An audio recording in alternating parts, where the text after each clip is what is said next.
બોડેલી લાઈવમાં આપનું સ્વાગત છે। છોટાઉદેપુર જિલ્લામાં સહેજે વરસાદ નથી, તેમ છતાં પણ ઓરસંગ નદી બે કાંઠે આવી હતી। છોટાઉદેપુર નગરમાંથી નજીકથી પસાર થતી આ નદી ઓરસંગ નદીના દ્રશ્ય તમે જુઓ। ચેકડેમ છે ત્યાંના આ દ્રશ્ય છે। ચેકડેમના તમામ દરવાજા, તમામ ગેટ પાસેથી આ પાણી પસાર થઈ રહ્યા છે। ઓરસંગ નદીમાં સર્વપ્રથમ વખતે આટલા વિશાળ માત્રામાં જળપ્રવાહ વહેતો જોવા મળ્યો। છોટાઉદેપુરના નાગરિકો સહિત જે લોકો ઓરસંગ નદીના કાંઠે વસે છે તેઓ પણ ઓરસંગ નદીના ઘોડાપુર જોઈને અભિભૂત થઈ ગયા હતા, આશ્ચર્યચકિત થઈ ગયા હતા કે સહેજે વરસાદ નથી, રન ઓફ વોટર ઠલવાયું નથી।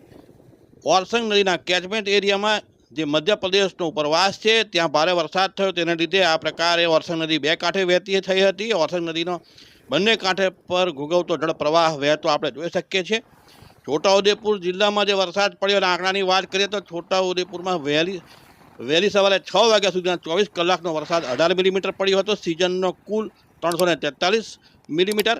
જયપુરપાઈમાં 24 કલાકનો 9 મિલીમીટર, કુલ 296।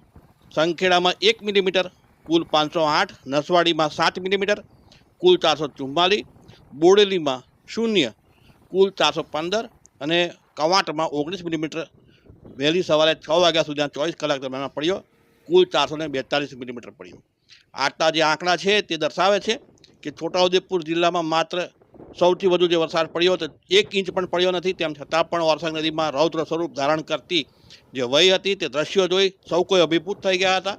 અને આ દ્રશ્યો જોઈ ઓરસંગ નદી બે કાંઠે કેમ વહી રહી છે તે લોકોને ખૂબ આશ્ચર્ય પણ સર્જાતું હતું, કુતૂહલ પણ સર્જાતું હતું। અને કુતૂહલપૂર્વક લોકો ઓરસંગ નદીને જોવા માટે જે બ્રિજ છે ત્યાં અને નદીના કાંઠા પાસે પણ એકત્રિત થયા હતા।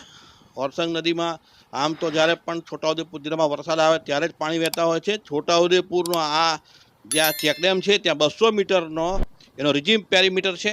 200 મીટર રિજીમ પેરીમીટરમાં પાણી પ્રવાહ આવતા વાર લાગતી નથી હોતી। બોડેલી પાસે એ જ રિજીમ પેરીમીટર લગભગ 500 મીટર થઈ જાય છે। તેથી બોડેલીમાં જ્યારે પણ ઓરસંગ નદી ત્યાં બે કાંઠે વહેતી હોય ત્યારે બોડેલીમાંથી એક ધારા જ વહેતી હોય છે, એ પ્રકારના પણ દ્રશ્યો સર્જાતા હોય છે। જ્યારે જોજવા જે ડેમ છે ઓરસંગ નદી પર, ત્યાંથી ડેમની છલતી પરથી પાણી વહેતા થઈ જતા હોય છે। આ પ્રકારની ઓરસંગ નદીની ભૂગોળ છે। ઓરસંગ નદીના કેચમેન્ટ એરિયામાં એટલે કે મધ્યપ્રદેશ છે ત્યાં સામાન્ય સ્ટ્રીમ કોતરડા જેવી નદી વહેતી હોય છે, તેમ છતાં પણ ત્યાંથી ઘૂઘવતા નીર જે આવ્યા તે આ વિસ્તારમાં જે ફરી વળ્યા તે પણ આપણે તસવીરમાં દ્રશ્યમાં જોઈ શકીએ છીએ કે ઓરસંગ નદીની ઘોડાપુર આવ્યા હતા। આ ઘોડાપુરને લીધે અહીં નાગરિકો જોતા રહી ગયા, બંને કાંઠે પાણી વહેતા થતા હતા અને બિલકુલ ઉઘાડ છે, તાપ છે, તેમ છતાં પણ ઓરસંગ નદી બે કાંઠે વહેતી થઈ હતી। ને જે આમ તો નદીની અંદર રેતી ખનન હાલ બંધ છે, પરંતુ નદીમાં જે લોકો પણ પોતાની કામગીરી માટે જતા હોય, પશુઓ માટે જતા હોય, તે લોકો પણ દોડીને બહાર નીકળી ગયા હતા ઓરસંગ નદીનું રૂપ